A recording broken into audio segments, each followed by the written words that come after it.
Halo, assalamualaikum, selamat pagi saudaraku. Pagi ini saya ada di daerah Subang dan keliling di kolam-kolam air keras ini. Kebetulan saat ini saya menemui sahabat lama saya ini, namanya Pak Joko Utomo ya. Saya kenalin, Joko Utomo ini daerah desa apa Mas ini? Di Cijambe. Dari daerah sini adalah daerah Cijambe Subang. Sentranya ikan air tawar kolam air keras. Jadi kita akan bincang-bincang. Saya mengenal beliau dari alumni Undip ya. Kalau saya dari IPB Bogor, dan kira-kira tahun 99 ya Mas?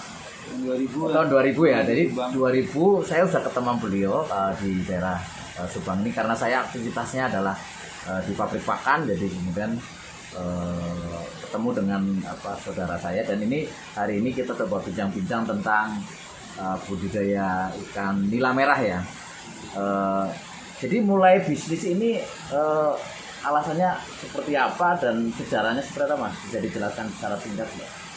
Kalau dulu awal ke Subang tuh malah di pembenihan ya. Oh, jadi awalnya di pembenihan, daerah Pegaden. Nah, terus Dulu. jadi produksi benih sebenarnya ya? Iya. Oh, Ya modelnya inti plasma. Ini ya kemitraan gitu. Oh, kemitraan. Alhamdulillah tadi sampai 100 lebih sih petani. Oh, jadi jumlahnya awalnya membina petani, kemudian memberi pakan, terus nanti panennya diambil. Kita pasarkan. Pasarkan. Dipasarkan kemana dulu? Ke Jatiluhur atau Jatiluhur? Paling besar ke Jatiluhur. Dan itu nila ikan mas juga termasuk? Iya, kalau dulu memang kebanyakan awalnya di ikan mas. Oh, ikan mas.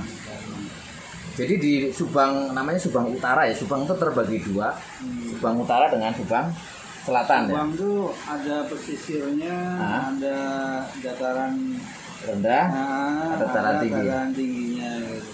Jadi kalau Subang Utara dataran rendah, iya, itu dipakai produksi untuk benih-benih ya. Nah, dulu awalnya dari sana. Iya.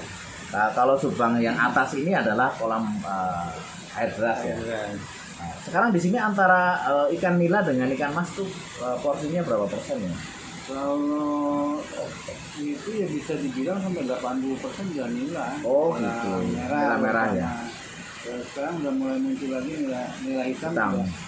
Agak kuat di pasarnya ya. Orang-orang udah mulai nanam juga. Jadi singkat cerita mulai usaha tahun 2000-an ya. Iya, ya, di pembenihan. Di pembenihan ya. Jadi sudah, kalau sekarang 2022 berarti udah hampir 22 tahun ya. Iya, 22 tahun ya. Sebelumnya di mana dulu? Di Pasena. Iya, kerja di Pasena di Tambak Udang. Tambak Udang ya. Jadi itu saudaraku. Terus kemudian kita akan bincang tentang budidaya ikan nila merah itu sebenarnya mengapa memilih ini Mas? Kenapa enggak udah nila hitam aja gitu? Dulu tuh yang awal di sini kan nila merah itu salah satu pakan ya. Ya. Salah satu pabrik pakan nasional lah ya, ya, pabrik pakan di Indonesia mempelopori atau bagaimana? Mempelopori itu udah mulai dulunya kan dari tahun 2002 karena kasusnya koi herses itu. Jadi ikan mas bermasalah. Mati masalah itu.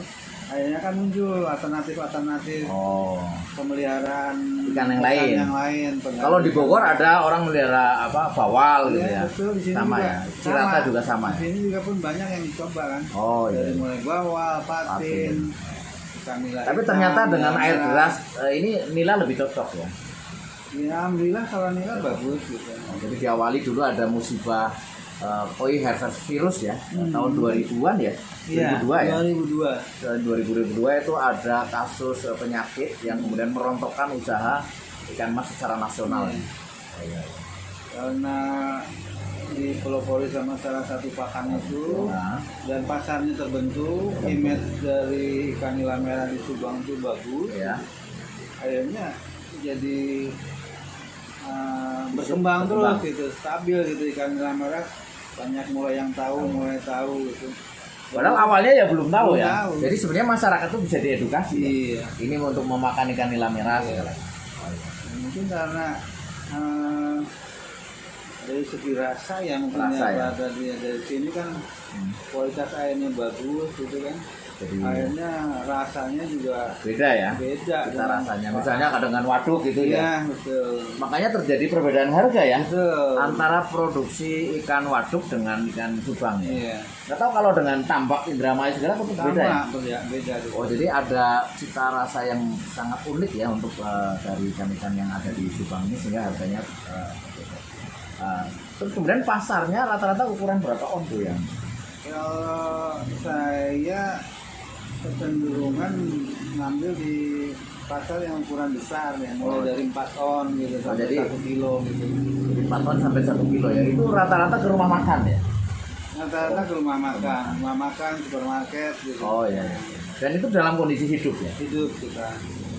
Kemudian yang di kondisi mati tidak begitu laku itu gimana?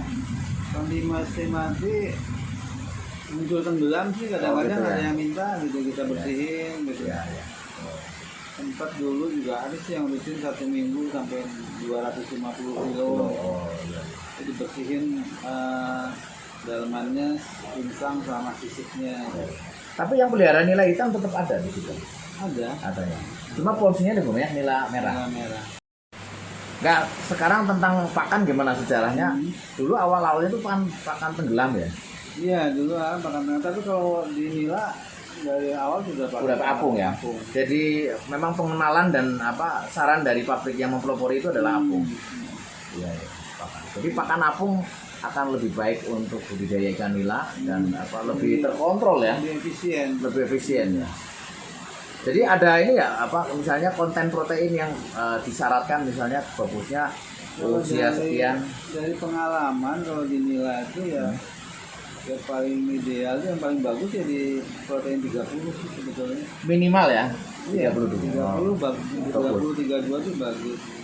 Itu untuk stadia awal apa sampai panen gitu? Sampai panen. Oh, sampai panen. Oh iya. Nah, 30 protein yang disarankan itu kira-kira pertumbuhannya berapa? Yang 65 apa 70? Kalau untuk dulu sampai 70 ya. Kalau sekarang kan memang udah kolam tambah banyak Ya. gitu ya. Kualitas air juga udah menurun ya. Targetnya sih di 60 65 60 65.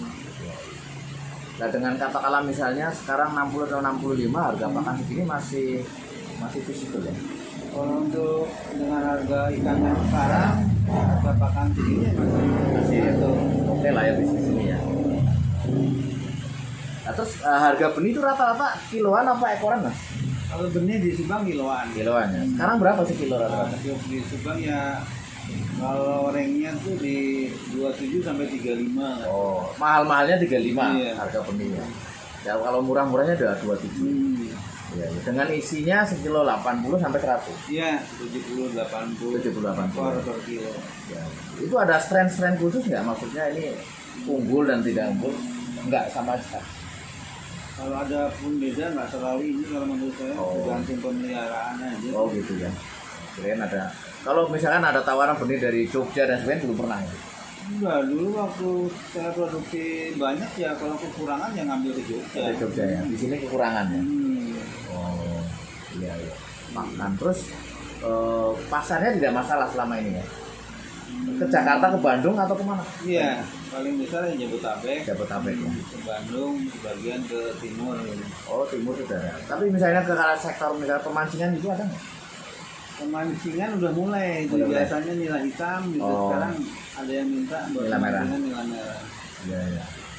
Dengan ukuran tadi yang 4 on sampai 6 on Iya, ya. kalau pemancingan malah yang pemancingan kecil-kecil itu ya dimulai kilo 4 gitu. Nah. Sudah mulai ya. Hmm, Artinya sudah mulai ada pemancingan nila merah sudah Iya, ada. Sudah ada. Oh iya iya iya.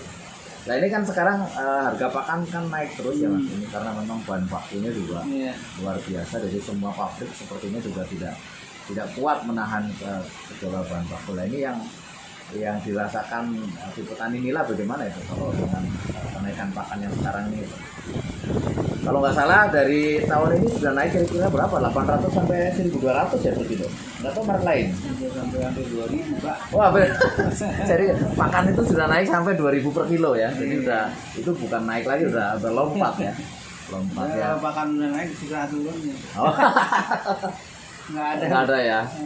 Ya, itulah makanya kalau dari teori pasar sih nanti harga ikan akan menyesuaikan ya mungkin, tapi mungkin beberapa petani yang nggak kuat ya mungkin akan tutup juga. Tapi harga pakan itu tidak berbanding lurus sama dengan harga ikan. Oh, dalam kenyataannya seperti itu. Iya.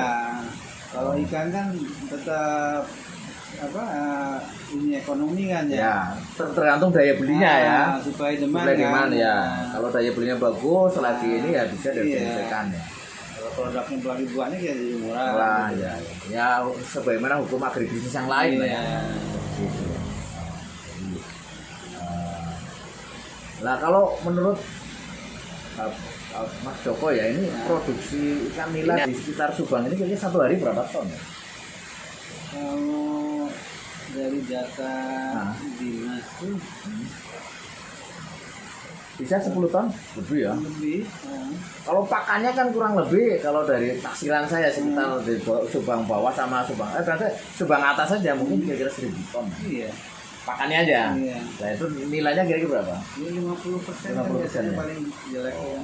Iya iya. Lebih produk ikan dagingnya. Iya. Nah terus sekarang yang dirasakan kendala-kendala yang sering muncul itu apa? Apa kemudian kualitas air makin jelek? Itu. Jadi kualitas air makin jelek, cuaca yang sering berubah gitu. Nanti itu juga pengaruh untuk ketahanan ikan. Kalau ikannya nggak fit ya akhirnya sakit ya, penyakit Mati. masuk gitu. Jadi sahabatku, jadi persoalan yang sering muncul sekarang adalah di kualitas air. Mungkin karena sudah terlalu banyak kolam kali. Iya. Jadi daya dukung lingkungan tetap terbatas. Iya. Dan debit air juga kan semakin tahun semakin Kecil. Dilihat dari kemarau itu turunnya semakin Kecil aja, mungkin ada pengambilan di sektor kepertanian di sini kan, atau ke PAM gitu ya. ya sumber di sini kan diambil sebagian ke PAM buat Oh, iya. ke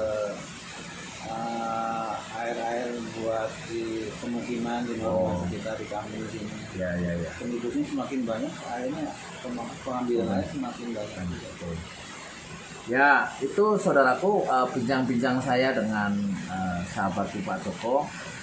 Semoga ada manfaatnya. Ikuti terus video ini sampai tuntas pada channel di Dunia Ikan. Terima kasih.